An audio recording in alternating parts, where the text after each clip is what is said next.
প্রবাসী ভাইদের গরুর লাল ভুনা এবং রুটি সব বন্ধুরা একসাথে মিলে খাবারের মজাই আলাদা। দেখছেন কি সুন্দর গরুর গোশ, ফ্রেশ গোশ।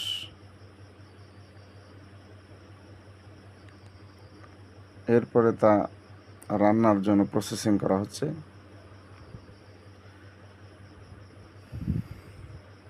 খুবই সুন্দর একটি কালার হয়েছে। এরপরে চুলায় দেওয়া হবে রান্নার জন্য।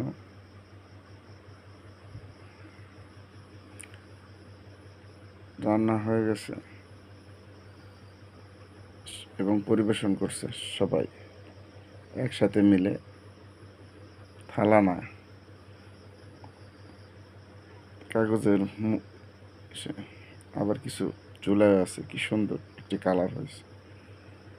লোভনীয় খাবার, গরু গোশ একটি লোভনীয় খাবার।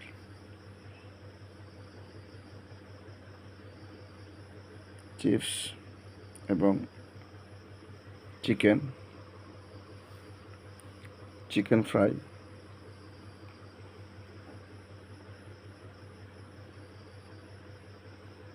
সবাই প্রবাসী ভাইদের জন্য দোয়া করবেন। আল্লাহ হাফেজ।